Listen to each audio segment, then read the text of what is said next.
Hi, this is Anthony again. I was once again able to prophesy when an increased level of rocket fire from Gaza into Israel would take place.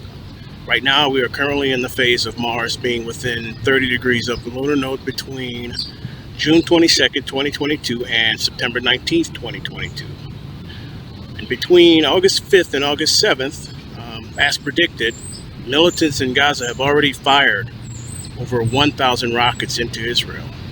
Remember, the last video I made predicted this would happen. This is actually the third consecutive year that I have been able to warn in advance of escalated rocket fire from Gaza into Israel, proving that Mars still has an influence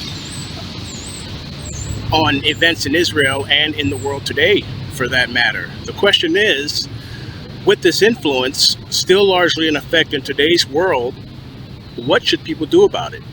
The answer goes back to the book of Numbers, when the Israelites wandering in the desert were being attacked on a regular basis by firing serpents.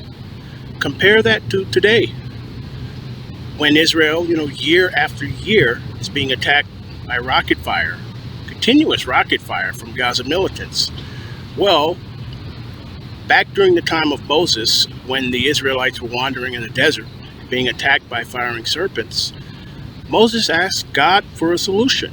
The solution to the problem of fiery serpents turned out to be constructing a brass image resembling the attacker. In that case, fiery serpents, basically. And then, after that, having the Israelites stare at the image after being bitten so that they could avoid death from the serpent bites. Moses essentially made a fiery serpent and he put it on a pole. Now, this new solution to terrorism and war is very similar and falls in line with that tradition. Ares, the Greek version of Mars, was an unpopular deity in ancient Greece because he was considered cruel, ruthless, and barbaric, much like a terrorist. During the Trojan War, however, Ares was wounded by Diomedes when Diomedes threw his spear at Ares and wounded him, but Ares still lived. It was a wound that would have been fatal for any mortal. Mars in Roman times was considered in a more positive light. But Mars backed Romans and helped them destroy the Jewish temple in 70 AD, and is still working to resist the Jewish presence in Israel, as indicated by the fact that escalation of rocket fire is coinciding with Mars being within 30 degrees of the lunar node. Now, people in Israel and Palestine should view this request of constructing an image to Ares Mars from the vantage point of how Moses was ordered by God to create a brass image statue of a fiery serpent. Hence, Moses was not told to go out and kill the fiery serpents. He was simply told how to keep the fiery serpents from killing the Israelites. And the solution did not involve striking the fiery serpents. It was simply staring and contemplation, basically. Likewise, in making an image to this Ares Mars influence, we don't go out and fight firsthand against terrorism. We simply use an ancient method of staring and contemplation to keep that energy from destroying people. There's no fighting involved here. This staring and contemplation should also involve staring at the planet Mars when it goes within 30 degrees of the lunar node.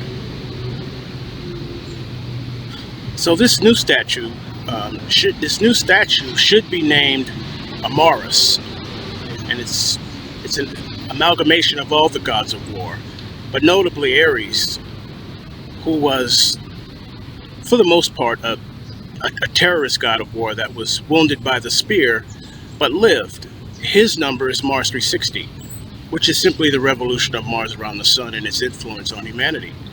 Every person on Earth is influenced by Mars in some manner, and the Mars 360 system identifies how and comes up with a system in which each person would be assigned a number based on where Mars is located in their astrology chart, in order to facilitate understanding, which is a necessary precursor to peace.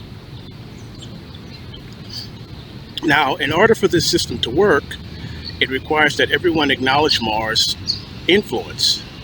And in such a system as Mars 360, all commerce, in such a system as Mars 360, Even things like commerce, buying and selling, should revolve around people having an outward indication of where Mars is located in their astrological birth chart. They can indicate this on their forehead or simply show it on an ID card. It's a very simple methodology. My demonstration of calling fire down from heaven was enough to convince people that Mars certainly has an influence on events in Israel and events around the world and on individual human beings. From this point on, after having demonstrated clearly the last 3 years that when Mars goes within 30 degrees of the lunar node, there's an escalation of rocket fire from Gaza to Israel relative to the rest of the year. This will eventually take on a life of its own. And one can say that the last 3 years I have been instrumental in breathing life into what is Mars' influence. Thank you.